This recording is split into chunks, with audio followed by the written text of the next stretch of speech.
In February of 2013, a short, grainy surveillance video quietly appeared online. It showed a young woman alone inside an elevator of a downtown Los Angeles hotel. At first glance, nothing seemed extraordinary, but as the seconds passed, her behavior became increasingly unsettling. She pressed multiple buttons, stepped in and out, peered anxiously into the hallway, waved her hands in strange, almost frantic motions, and seemed to be hiding from someone who was never seen on camera. Within days, millions of people around the world were watching this clip on repeat, trying to decode what they were seeing. That woman was Elisa Lam, and by the time the video went viral, she was already dead. This is not a story that offers easy answers. It is not a story neatly wrapped up by police conclusions or official reports. Instead, it is a case that sits at the intersection of mental health, internet obsession, urban legends, and the dark underbelly of a city that sells dreams but often hides its nightmares. To understand what happened to Elisa Lam, you have to go back to the beginning, long before the elevator doors opened and closed on her final days. Elisa Lam was born on April 30th, 1991, in Vancouver, British Columbia, to Chinese-Canadian immigrant parents. By most accounts, she was a thoughtful, intelligent, and creative young woman. She was a university student at the University of British Columbia, known among her friends as quiet but deeply introspective. Elisa expressed herself through writing, especially on her blog, where she openly discussed her struggles, hopes, and fears. She wrote about feeling lost at times, about the pressure of expectations, and about living with bipolar disorder and depression. Unlike many people who hide their mental health battles, Elisa was unusually honest, sometimes painfully so. Her blog revealed a young woman trying to make sense of the world and her place in it. She wrote about wanting independence, about traveling to find clarity, and about the constant effort it took to stay balanced while managing her condition. Elisa was prescribed several medications to help stabilize her mood, and when taken consistently, they allowed her to function well. She attended classes, maintained friendships, and dreamed about her future. But like many people with bipolar disorder, missing doses or changing routines could have serious consequences. In early 2013, Elisa made a decision that felt both brave and symbolic. She planned a solo trip down the west coast of the United States. It was meant to be a journey of self-discovery, a chance to step outside her comfort zone and experience life on her own terms. She told her parents she would be checking in with them regularly, which she did at first. The trip included stops in San Diego, Los Angeles, Santa Cruz, and San Francisco. She documented parts of her journey online, sharing photos and reflections with an audience that had slowly grown over time. By all outward appearances, Elisa seemed excited and engaged.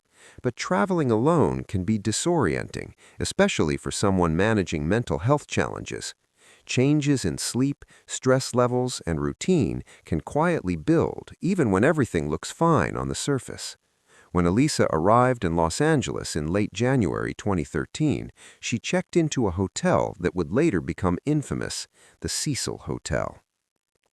The Cecil Hotel, located on Main Street in downtown Los Angeles, had a long and disturbing history, long before Elisa Lam ever set foot inside. Built in the 1920s, it was once a glamorous destination for business travelers and tourists. But over the decades, as the surrounding area deteriorated, the Cecil gained a reputation for crime, poverty, and violence. Numerous suicides had occurred there. Serial killers were rumored to have stayed within its walls. By 2013, part of the building had been rebranded as a hostel-style accommodation marketed to budget travelers, while other floors housed long-term residents, many struggling with addiction or homelessness. Elisa booked a shared room initially, but within days her roommates complained about her behavior. They described her as acting strangely, leaving notes, and making them uncomfortable. The hotel staff decided to move her to a private room. This detail would later become one of many small pieces that fueled endless speculation online. At the time, however, it seemed like a routine decision in a hotel accustomed to unusual situations. During her stay, Elisa continued to contact her parents daily. Then, suddenly, the calls stopped. On January 31, 2013, the day she was scheduled to check out and travel onward to Santa Cruz, Elisa failed to contact her family. When they could not reach her, they became alarmed. After attempts to locate her failed, her parents contacted the Los Angeles Police Department and flew to the city themselves. The LAPD began a missing person investigation. Officers searched the hotel, questioning staff and guests. They brought in canine units and combed through rooms, hallways, and common areas. Nothing turned up. Days passed with no sign of Elisa. The hotel continued operating. Guests came and went, and life in downtown Los Angeles moved on, seemingly indifferent to the growing mystery. Then, on February 14th, the LAPD released the elevator surveillance footage to the public, hoping someone might recognize Elisa or provide a clue. Instead, the video ignited a global obsession.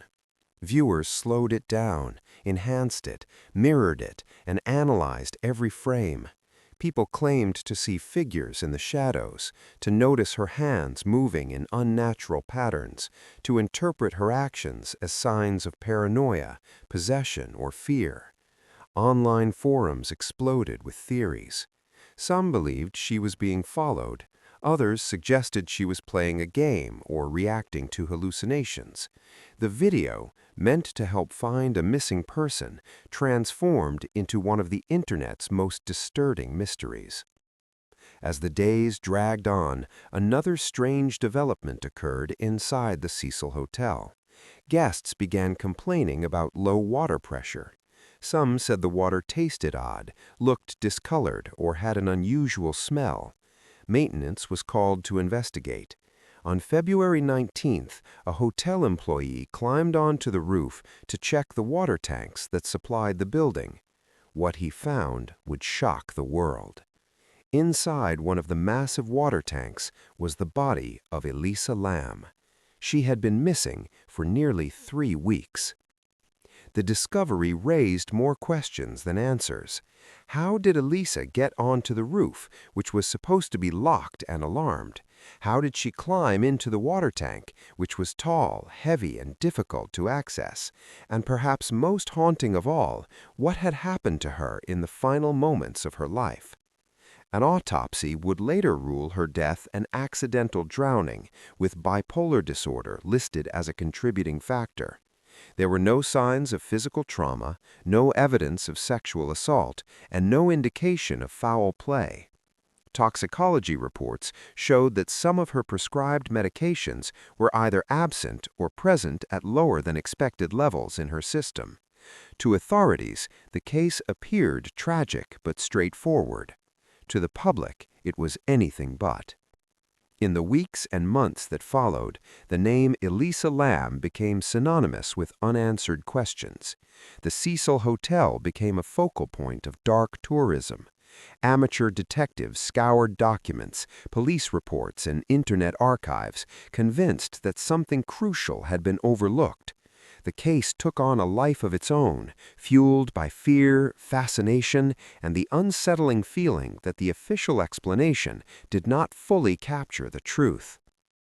But before theories and speculation took over, before conspiracies clouded reality, there was a real person at the center of it all.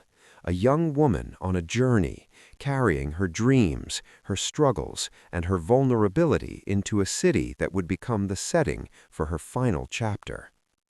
To understand what really happened to Elisa Lam, we need to slow down, strip away the noise, and carefully examine the timeline, the evidence, and the environment that shaped this case.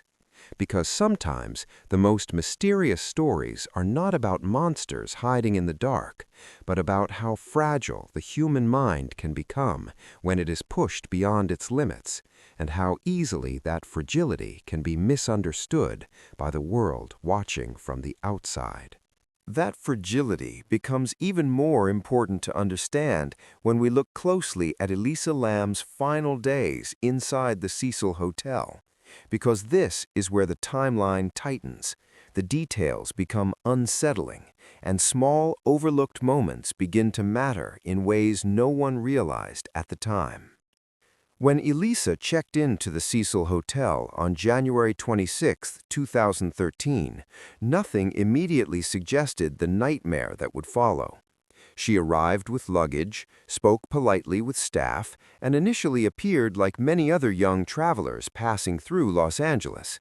The area around the hotel, known as Skid Row, was rough, but budget travelers often overlooked that reality, especially those staying in the hostel-style section, marketed as affordable and social. Elisa had planned carefully, choosing locations, mapping her route, and budgeting her stay. On paper, everything made sense. At first, Elisa was placed in a shared room with other female travelers. This arrangement, however, did not last long. Within a short time, her roommates approached hotel staff with complaints. According to later reports, they said Elisa was behaving erratically. She was leaving notes on their beds, acting strangely at night, and making them uncomfortable.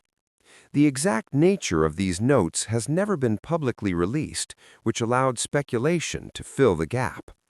Some imagined threatening messages, others thought they might have been rambling or nonsensical. What is clear is that the hotel decided to move Elisa into a private room to resolve the issue. This decision would later take on enormous significance. Alone in a private room, Elisa had no roommates to notice changes in her behavior, no one to intervene if she became disoriented, and no immediate witnesses to what she did or where she went. Privacy, which should have been a comfort, may have instead isolated her at a critical moment. During this period, Elisa continued to communicate with her parents. She called them every day, sometimes multiple times, sharing details about her trip, her plans, and her experiences. These check-ins were not casual. Her parents later explained that staying in close contact was part of how they supported her independence while still ensuring her safety. Elisa knew her mental health required structure and accountability, and these daily calls were part of that balance. Then, abruptly, the calls stopped. January 31 was supposed to be a normal transition day. Elisa was scheduled to check out of the Cecil Hotel and take a train north to Santa Cruz, where she planned to visit friends. That morning came and went with no word from her, no call, no message, no email. For her parents, this silence was immediately alarming. Elisa had always been consistent. Missing a call was not like her. As concern grew into panic, her parents contacted the LAPD. Officers responded and opened a missing person case. The urgency was real, but in a city as large as Los Angeles, with thousands of transient residents and tourists, cases like this were tragically common. Still, the LAPD treated Elisa's disappearance seriously. Detectives interviewed hotel staff, reviewed records, and searched the premises. Police searched Elisa's room. They found her belongings still there, neatly arranged. Her laptop, clothes, and personal items had not been disturbed. There was no sign of a struggle, no note explaining her absence, no indication that she had planned to disappear. To investigators, it looked as if Elisa had simply walked out and never returned. The search expanded. Officers checked stairwells, fire escapes, rooftops, and common areas. They brought in dogs trained to detect human scent. These dogs reportedly led investigators to a window that opened onto a fire escape, suggesting Elisa may have gone outside the building at some point. But the trail went cold. There was no clear path beyond that. At the same time, life inside the Cecil Hotel continued. Guests checked in and out. Residents went about their routines.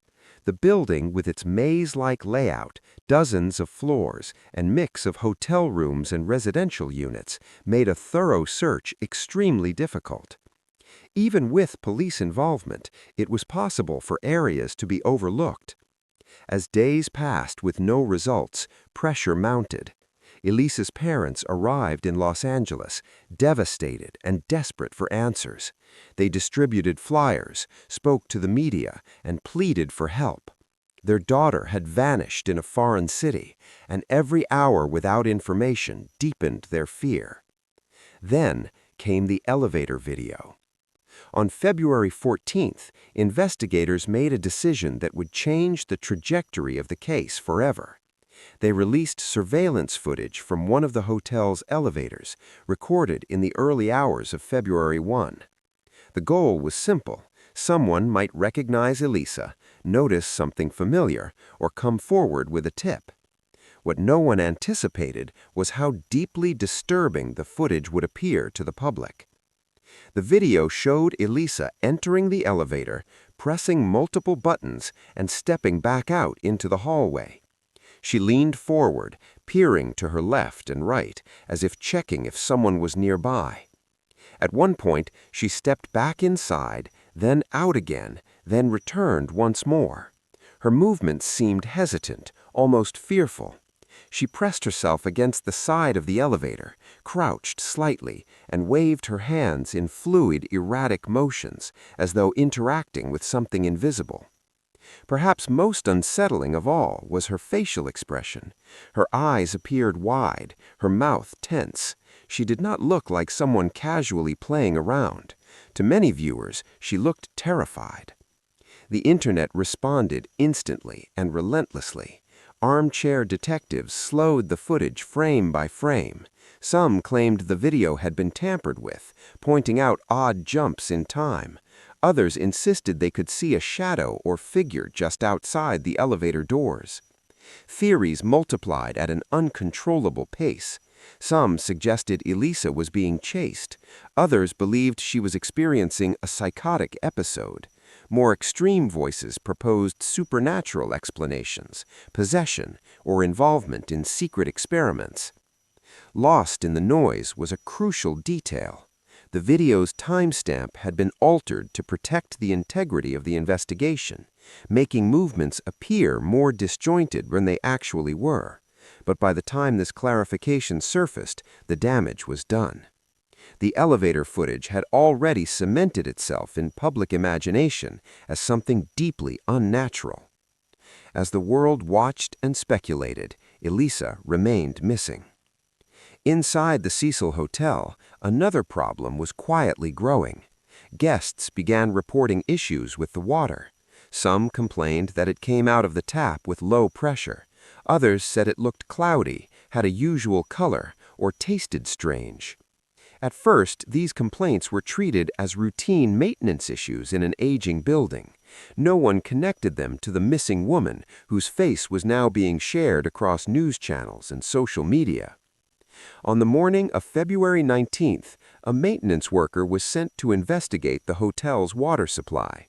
He accessed the roof, where several large cylindrical tanks stored water for the building. These tanks were heavy, industrial structures, elevated on concrete platforms, each with a hatch on top. When he looked inside one of them, he saw something floating. It took a moment to understand what he was seeing. Then reality set in. Elisa Lam was inside the water tank. She was naked, her clothing floating nearby in the water. The tank was partially open. The discovery sent shockwaves through the hotel, the police department, and the public. The search was over, but the mystery had only deepened. How did Elisa get onto the roof? Access points were supposed to be locked, and the roof was not an area open to guests. How did she climb into the tank? The walls were tall, the hatch was heavy, and the structure was not easy to navigate, especially alone. And why were there no witnesses, no alarms triggered, no clear signs of how she reached that place? As investigators began piecing together what they believed happened next, the world began asking a different question. Not just how Elisa died, but whether the truth had really been found at all. As investigators began piecing together what they believed happened next, the world began asking a different question, one that would not go away no matter how many official statements were released or reports were filed. How could this possibly have been an accident? The discovery of Elisa Lam's body inside the Cecil Hotel's water tank immediately transformed a missing person case into an international true crime phenomenon. The Los Angeles Police Department moved quickly to secure the scene. The roof was sealed off, the remaining water tanks were drained, and guests were relocated as investigators began documenting every detail. Yet with every answer the authorities provided, new questions seemed to emerge, each more troubling than the last. The first issue was access. According to hotel management, the roof was not an area open to guests. Doors leading to it were reportedly locked, and there were alarms in place meant to alert staff if someone entered restricted areas. However, when police investigated, there was no evidence that any alarms had gone off that night. This immediately raised doubts. If Elisa went to the roof on her own, how did she get there without triggering any security measures? And if someone else took her there, how did they do so without being seen? Then there was the water tank itself. These tanks were large, cylindrical, and elevated several feet above the roof. The sides were smooth, offering no obvious handholds. The hatch on top was heavy and not designed to be easily opened. For Elisa to climb up, lift the lid, and get inside would have required strength, coordination, and determination. The idea that she could have done this alone in the middle of the night was difficult for many people to accept. The LAPD addressed this by stating that the hatch was found open when Elisa's body was discovered. This detail became a focal point of controversy. Some reports initially claimed the lid was closed, fueling theories that someone else had sealed her inside. Later clarifications stated that the hatch was open, suggesting Elisa could have climbed in on her own. The conflicting accounts only deepened public mistrust and speculation. The autopsy added another layer of complexity. Conducted by the Los Angeles County Coroner's Office, it concluded that Elisa Lam died by accidental drowning. There were no signs of blunt force trauma, no defensive wounds, no evidence of sexual assault. Toxicology tests revealed that some of her prescribed medications for bipolar disorder were either absent or present at subtherapeutic levels in her system. This suggested that she may not have been taking her medication consistently in the days leading up to her death. To medical professionals familiar with bipolar disorder, this detail was significant. Abruptly stopping or irregularly taking medication can lead to severe mood swings, disorientation, paranoia, and even psychosis. Under such conditions, a person's perception of reality can become distorted. Actions that seem irrational or impossible to an outside observer may feel logical or necessary to the individual experiencing the episode. Investigators theorize that Elisa may have been experiencing a manic or psychotic episode. In this state, she could have wandered onto the roof, climbed into the tank, and become trapped. Once inside, the cold water, exhaustion, and panic would have made escape nearly impossible. Over time, she drowned. On paper, this explanation fit the medical findings, but emotionally and intuitively, it left many people unconvinced. One of the most disturbing aspects of the case was the timeline. Elisa was last seen alive around the early hours of February 1, when the elevator video was recorded. Her body was not discovered until February 19. For nearly 2 weeks, hotel guests unknowingly drank, showered, and brushed their teeth with water from the same system that contained her remains. This detail horrified the public and added a macabre dimension to the story that was impossible to ignore.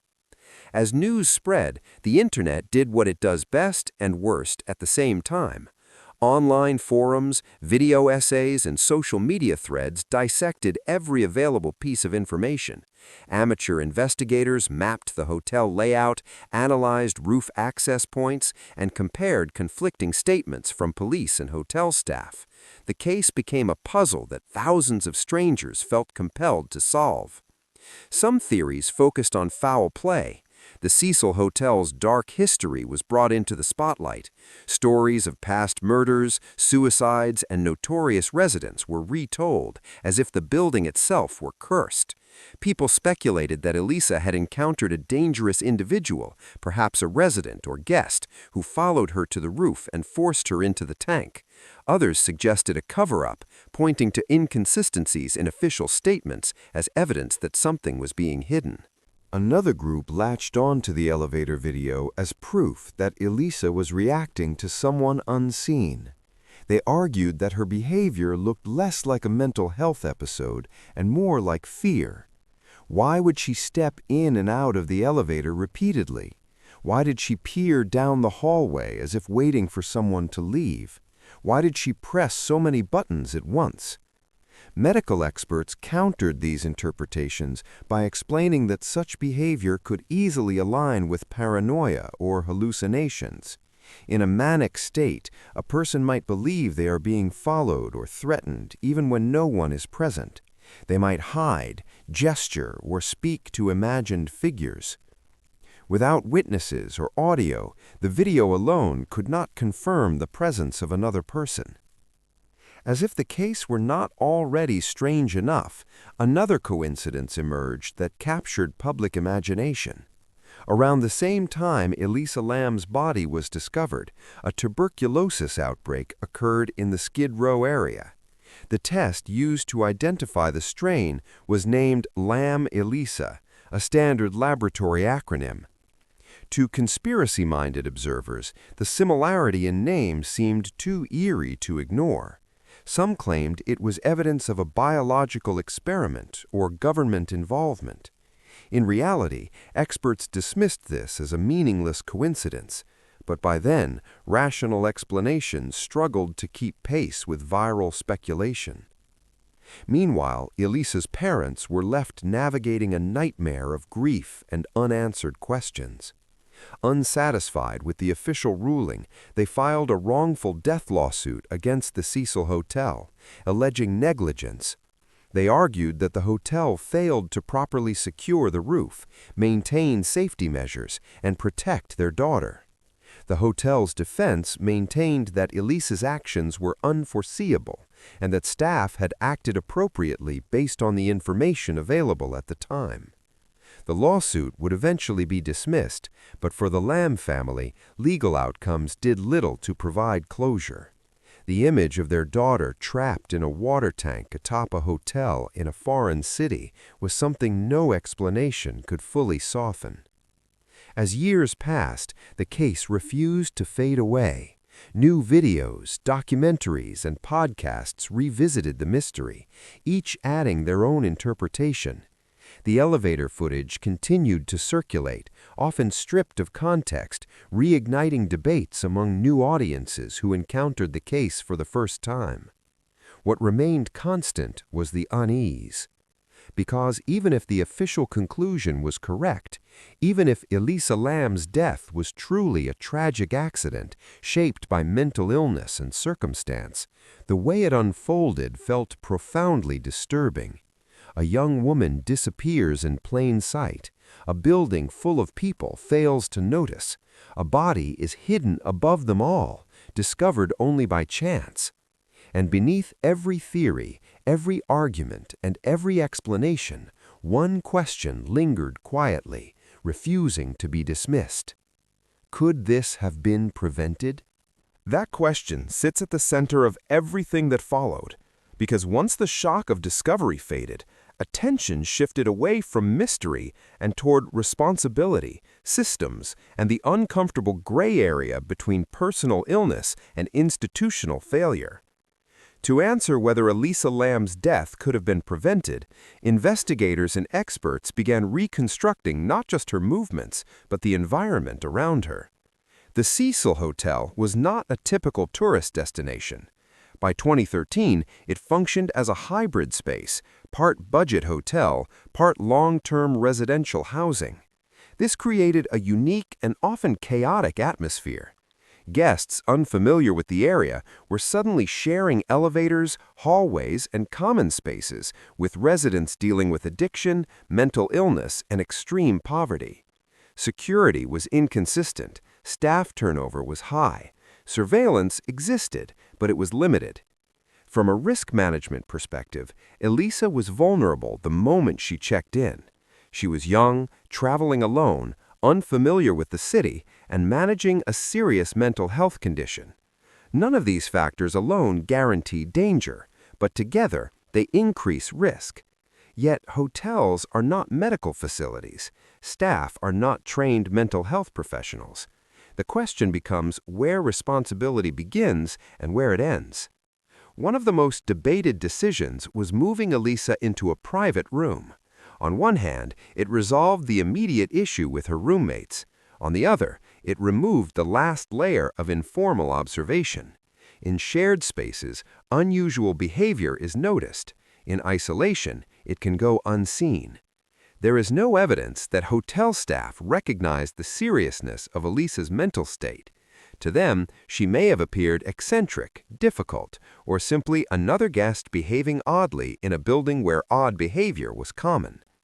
Mental health professionals later pointed out that Elisa's behavior, as described by her roommates and seen in the elevator footage, was consistent with a mania episode. Mania can include restlessness, impulsivity, paranoia, and a distorted sense of reality. Importantly, people experiencing mania often feel powerful, fearless, and driven by internal logic that feels undeniable at the time. In such a state, climbing onto a roof or entering a restricted area might not register as dangerous. Another critical factor was medication adherence. Toxicology reports showed that Elisa was not taking all her prescribed medications as directed. Some were missing entirely from her system. Others were present at lower than therapeutic levels. This suggests she may have skipped doses or stopped taking certain medications altogether during her trip. Travel disruptions, time zone changes, stress, and lack of routine are all known triggers for destabilization in bipolar disorder. This detail reframes the elevator video. What many viewers interpreted as fear of an external threat may have been fear generated internally. The gestures, the hesitation, the hiding could have been responses to hallucinations or delusions that felt real to Elisa, even if no one else was there. From this perspective, the video becomes less mysterious and more heartbreaking. Still, this explanation does not erase the physical challenges of the roof and water tank. Critics of the accidental drowning conclusion argue that even in a manic state, climbing into the tank would have been extremely difficult. However, investigators demonstrated that the roof could be accessed through fire escapes and stairwells without triggering alarms, despite official claims. The alarms existed, but they were not always functional or actively monitored. In other words, the barriers were not as secure as many initially believed. As for the tank itself, later analysis suggested that Elisa could have climbed onto the platform using nearby structures. Once on top, opening the hatch would have been possible. The lid was heavy, but not sealed or locked.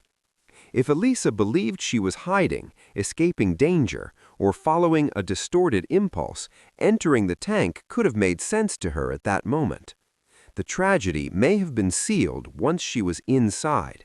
The water was cold, the walls were smooth. Fatigue and panic would have set in quickly. Even a strong swimmer would struggle to escape under those conditions. In this scenario, the tank became an unintended trap. Yet the public's discomfort did not come only from how Elisa died, but how long it took to find her. The initial search of the hotel failed to locate her body, even though she was on the premises the entire time. This raised serious questions about search procedures. Police later explained that draining and inspecting water tanks is not standard practice unless there is specific reason to suspect someone is inside. In hindsight, this explanation felt insufficient to many observers. The case also highlighted the dangers of internet-driven investigations. As theories spiraled out of control, Elisa's story was increasingly stripped of nuance. Her mental illness was either sensationalized or ignored entirely. Some narratives portrayed her as a victim of supernatural forces. Others accused unnamed individuals without evidence. In the process, a real person became a symbol, a puzzle, or a myth, rather than a young woman who needed care and understanding. For Elisa's family, this transformation was deeply painful. They watched as strangers debated her final moments as entertainment. They saw her image used in thumbnails, titles, and speculation-heavy content that often prioritized shock over empathy. The internet never stopped asking what happened, but it rarely asked how to prevent something similar from happening again. Over time, experts began using the case as a teaching example. Mental health advocates emphasized the importance of medication consistency, travel planning, and support systems for individuals with bipolar disorder. The hospitality industry quietly reviewed safety protocols, roof access controls, and crisis response training. These changes were subtle and rarely publicized, but they reflected a growing awareness that tragedies like this are rarely caused by a single failure. They are caused by alignment. A vulnerable person, an unstable environment, a moment of crisis, a lack of timely intervention. Remove any one of those elements, and the outcome might have been different. And yet, even with all this analysis, one uncomfortable truth remains. Perfect prevention is impossible. Systems fail. People fall through cracks. Illness does not announce itself politely or wait for help to arrive. The case of Elisa Lam forces us to confront how society responds when mental health, safety, and anonymity collide. It challenges the instinct to look for villains when sometimes the reality is a series of small, human oversights with devastating consequences. Still, for many, that explanation feels incomplete. Because if this was truly an accident, shaped by illness and circumstance, why does it continue to haunt so many people years later? Why does it still feel unfinished?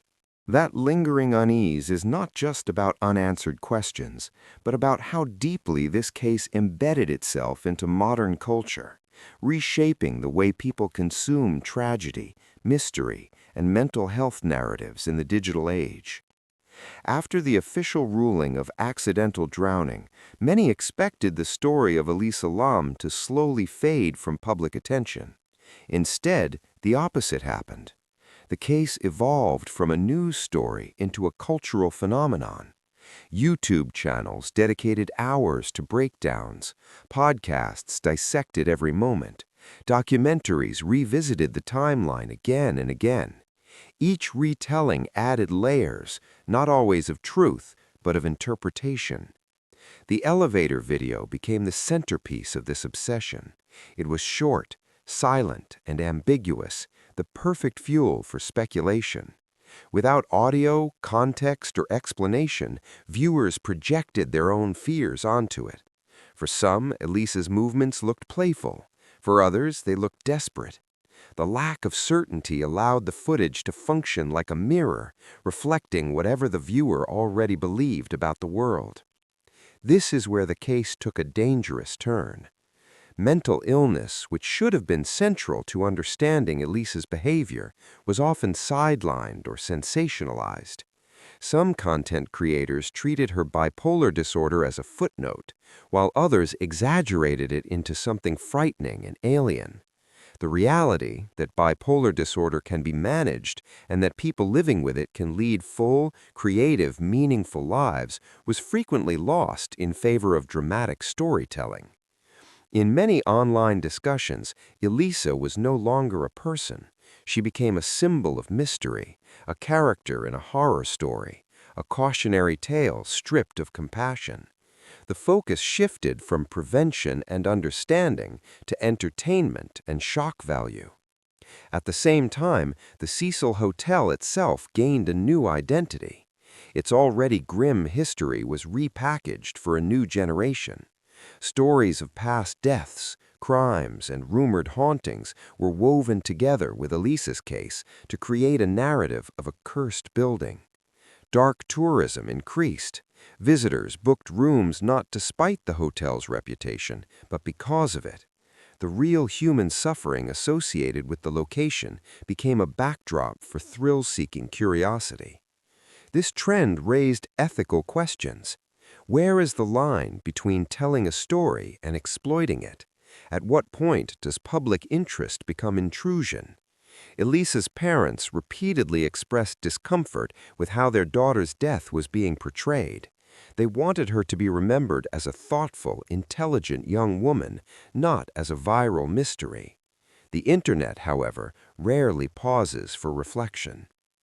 Another reason the case feels unfinished is the persistent mistrust of institutions. Conflicting reports about the water tank lid, the roof alarms, and the altered timestamp in the elevator video created a perception that information was being withheld. Even if these inconsistencies had benign explanations, they fed a narrative of incompetence or concealment.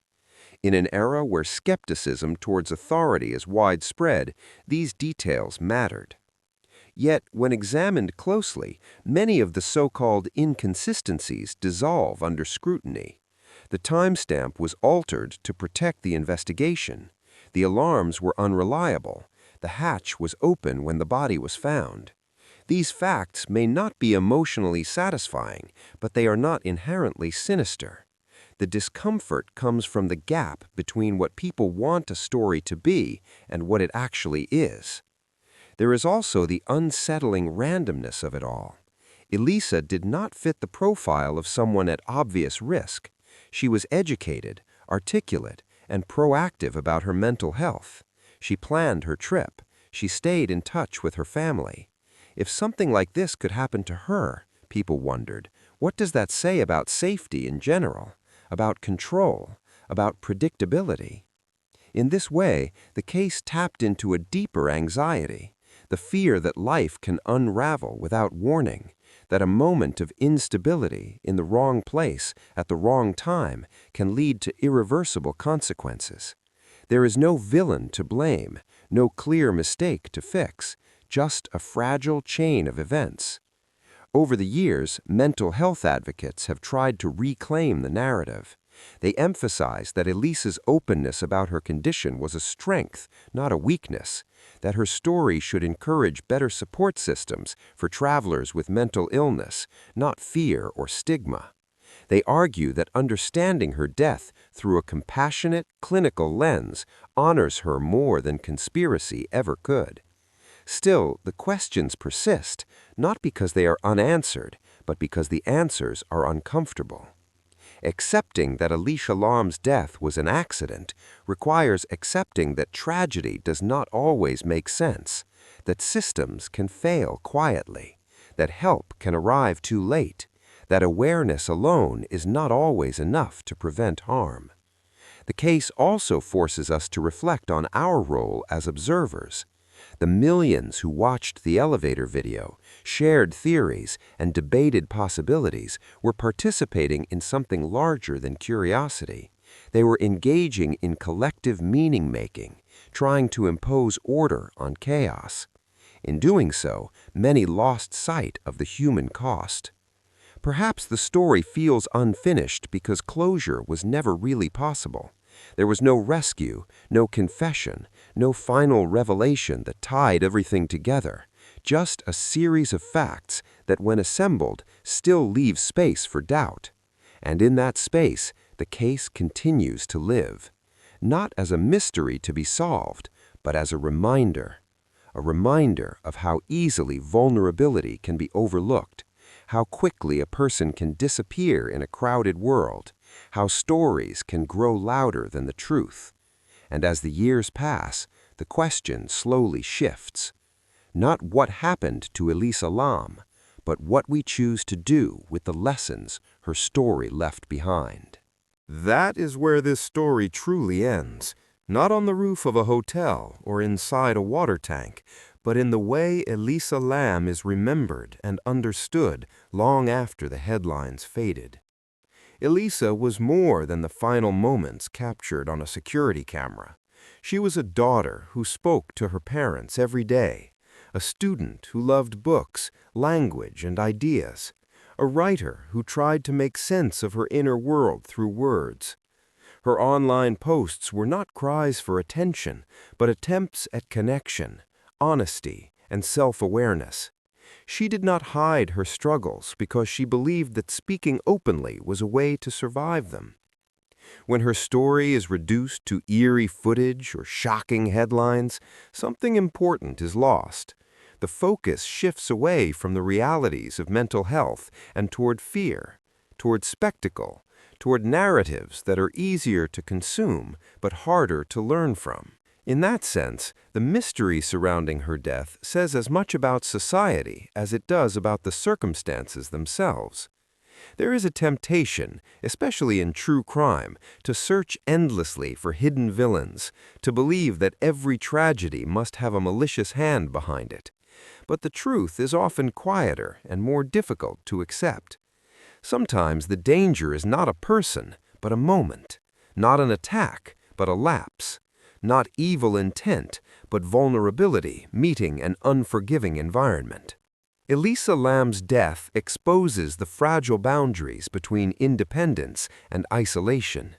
She wanted to travel, to experience the world on her own, to prove that her diagnosis did not define her limits. And in many ways, that desire was healthy and courageous. Yet independence without adequate support can quickly become isolation, especially when routine and stability disappear. This is not a failure of character. It is a reality of living with a condition that requires consistency in an inconsistent world. For families watching from a distance, her story is a painful reminder that love and vigilance do not guarantee safety. Her parents did what they could. They stayed in touch. They trusted her. When something felt wrong, they acted immediately. Still, the outcome was devastating. That truth is uncomfortable, but it is human. For institutions, the case highlights the need for awareness rather than blame. Hotels, hospitals, and public spaces are not designed to monitor mental health crises, yet they are often where those crises unfold. Better training, clearer safety measures, and more responsive systems can reduce risk, but they cannot eliminate it entirely. Expecting perfection from flawed systems is as unrealistic as ignoring their responsibility altogether. And for the audience, there is a quieter responsibility. To remember that behind every viral mystery is a real person, a life that mattered before it became content. Curiosity is natural, but empathy is a choice. The way stories are told shapes how people are understood, especially those living with mental illness.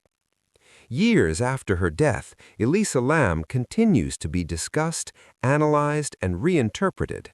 But perhaps the most respectful conclusion is not a theory or a revelation, but an acknowledgement that some tragedies resist neat explanations, that understanding does not always bring comfort, and that sometimes honoring someone means letting go of the need for mystery.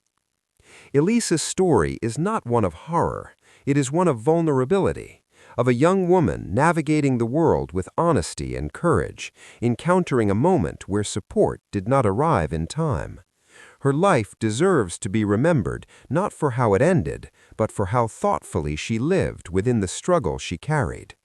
In the end, there is no final twist, no hidden truth waiting to be uncovered, only a lesson that asks to be taken seriously.